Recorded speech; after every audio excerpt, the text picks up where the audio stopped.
شاہ صاحب میرا سوال یہ ہے کہ یہ سال 2020 دنیا کے لیے بڑا مشکل سال رہا ہے. اچھا جتنے دنیا کے ایسٹرالوجسٹ ہیں وہ بھی پہلے ہی کہتے تھے کہ 2020 بڑا مشکل آنا ہے. 2020 کی دھوم بھی بڑی تھی. 2015 سے ہم 2020 کا تذکرہ سن رہے تھے اور 2020 آیا. میں اگر یہ کہوں کہ دنیا کو لگ پتہ گیا تو غلط نہیں ہوگا. مجھے یہ بتائیے گا کہ یہ جو مشکل دن آ جاتے ہیں اور پھر دن ختم ہوتے ہیں, نئے دن آ جاتے ہیں, یہ سال کی مناسبت سے دنیا کی مشکلات کو سامنے رکھتے ہوئے ایک فقیر کی نظر سے آپ کیا کہنا چاہیں گے؟ اس پر دو ویو پوائنٹ ہیں. ایک تو بطور بحیثیت مسلمان کے کہ ہم ایسی چیزوں کو کس طرح سے دیکھتے ہیں, یا ایٹ لیسٹ ہمیں ایسی چیزوں کو کس طرح دیکھنا چاہیے. اور یہ خالصتاً دینی نقطہ نظر. اور ایک پہلو ہے اس کا, وہ ہے سائنٹیفک پہلو. قرآن پاک میں رب تعالیٰ نے ایک چیز بڑی کلیئرلی فرمائی ہے کہ ہم لوگوں کے درمیان دنوں کو پھیرتے رہتے ہیں. مطلب یہ ہے کہ جہاں اچھے دن آتے ہیں وہاں انسان پر برا وقت بھی آتا ہے, درمیانہ وقت بھی آتا ہے جو نہ اچھا نہ برا. تو ہم اپنی زندگی میں یہ تمام چیزیں ایکسپیرئنس کرتے رہتے ہیں. ٹھیک ہے سر. اسی طرح ملکوں کے لیول پر بھی ہوتا ہے. یہ 2020 کا سال جو تھا سر, یہ واقعی ایسا رہا جس میں چیزیں خاصی الٹ پلٹ ہو گئیں. ہم ملکوں کو, میں ممالک کا نام نہیں لیتا کیونکہ وہ شاید مناسب نہ ہو نام لینا, لیکن کسی بھی ملک کو دیکھ لیجئے سر, ان کے لیے چیزیں الٹ پلٹ ہوئی ہیں. سر, خود پاکستان بحیثیت ملک کے, بحیثیت ریاست کے, اس میں بہت سی تبدیلیاں آئیں. جو بڑے قریبی دوست تھے ہمارے سر, وہ ہمارے مخالف ہو گئے یا ایٹ لیسٹ دوست نہ رہے. جہاں کچھ معاندانہ رویہ تھا وہ دوستی میں تبدیل ہوا. تو جہاں دوستی تھی وہ بہت گہری دوستی میں تبدیل ہو گئی. یہ چینجز آئی ہیں اس میں. لیکن بحیثیت مسلمان کی ہمیں تو صرف اسی پہ ایمان رکھنا ہے کہ اس سلسلے میں رب تعالیٰ نے کیا فرمایا ہے. وقت بدلتا رہتا ہے, چیزیں بدلتی رہتی ہیں.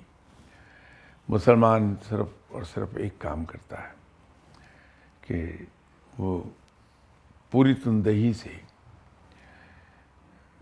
محنت کرتا رہتا ہے اور اس کی نظر نتائج پر نہیں ہوتی, کیونکہ اس کا ایمان یہ ہے کہ محنت کرنا میرا کام ہے, انعام رب کے ذمے ہے, اور رب تعالیٰ اتنا مہربان ہے کہ ہماری کوششوں سے کے نتیجے میں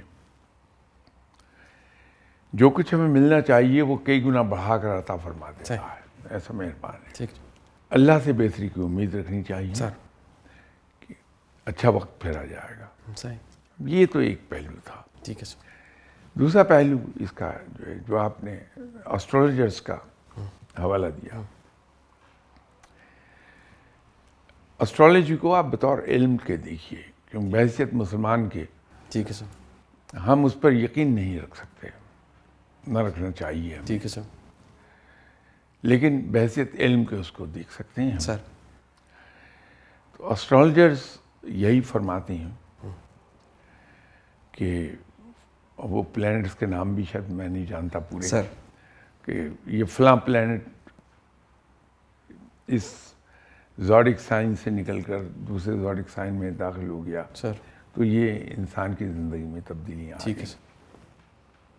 اب ہم بحیثیت مسلمان تو یقین نہیں رکھتے اس پر, لیکن سائنٹیفکلی اگر ہم اس کو دیکھیں کہ اگر ایسا ہے, اس میں بہت بڑا ایف ہے, ٹھیک ہے سر, اے بگ ایف, ٹھیک سر, کہ اگر ایسا ہے کہ پلینٹس کے تبدیل ہونے سے سر, انسانی زندگی پر اثر آتا ہے تو اس کی ایک ہی وجہ ہو سکتی ہے کہ جتنے بھی پلینٹس ہیں، خود ہماری اپنی زمین، ان کے اپنے اپنے الیکٹرو میگنیٹک فیلڈز موجود ہیں. ٹھیک ہے سر. جتنا بڑا کوئی پلینٹ ہے سر اتنا وسیع اس کا الیکٹرو میگنیٹک فیلڈ ایک پیدا ہوتا ہے. وہ لہریں، الیکٹرو میگنیٹک ویوز، وہ زمین پر جب پڑتی ہیں تو اس سے انوائرمنٹ تبدیل ہوتا ہے. سر. جب انوائرمنٹ تبدیل ہوتا ہے تو حالات تبدیل ہوتے ہیں انسان کے. ٹھیک سر. میرے نزدیک تو اس کی یہی ایک سائنٹیفک توجہ بن سکتی ہے. ٹھیک سر. تو یہ جو اسٹرالوجر حضرات کہہ دیتے ہیں کہ دو پلانٹ کہیں اکٹھے ہو گئے تو ان کے اثرات بڑے شدید ہو جاتے ہیں. اب وہ دو جو پلانٹس ہیں ان کے الیکٹرو میگنیٹک فیلڈز جب جوائن کر گئے تو اس کی اسٹرینگتھ آبویسلی بڑھے گی اور اس کے اثرات بھی بڑھ جائیں گے انسان پر. یا اگر ایسے دو پلانٹ ہیں جن کے الیکٹرو میگنیٹک فیلڈ جیسے میگنیٹ ہوتا ہے، دو میگنیٹ ایک دوسرے کے قریب لائیے، اگر ایک میگنیٹ کا نارتھ پول دوسرے میگنیٹ کے نارتھ پول کے قریب لے کے جائیں گے تو دور ہٹیں گے ایک دوسرے سے. ٹھیک ہے. لیکن اگر ایک کا نارتھ ہو اور ایک کا ساؤتھ پول قریب ہو تو وہ اٹریکٹ کر لیں گے ایک دوسرے کو. تو اگر اس طرح سے ہے تو وہ نیگیٹ ایک دوسرے کو کر لیں گے، وہ نیوٹرلائز ہو جائیں گے. تو اس کی سائنٹیفک توجہ میرے ذہن میں تو یہی ہے. ایک اور انٹرسٹنگ چیز آپ سے عرض کر دوں، ہانگ کانگ کے اندر 4 کی فگر کو منحوس سمجھا جاتا ہے، اس لیے وہاں کبھی آپ 4 کی فگر کی چیزیں نہیں دیکھیں گے. فگر 4 کو اومٹ کر دیتے ہیں. ٹھیک سر. یورپ کے اندر 13 کو منحوس سمجھتے ہیں، لیکن الحمدللہ مسلمانوں کے یہاں نہ کوئی دن منحوس ہے کہ سبھی دن ہمارے رب کے بنائے ہوئے ہیں، نہ کوئی ہنسا منحوس ہے، نہ کوئی اور چیز ہے جس سے ہم برے شگون لے لیں اس لیے کہ وہ بدعت ہے. صحیح. وہ ہمارے دین میں نہیں ہے. یہ زیادہ تر پائی جاتی ہیں چیزیں ہندوازم میں، جو شگون لینا ہے. کالی بلی راستہ کاٹ گئی تو آج کام پہ مت جائیے کیونکہ یہ نحوست ہے. الحمدللہ اسلام میں ایسی کوئی بات نہیں ہے. ہم مسلمان کبھی ان چیزوں پر نہیں دیکھتا کچھ بھی. وہ اپنے رب پہ بھروسہ رکھتا ہے، اپنے کام کرتا ہے.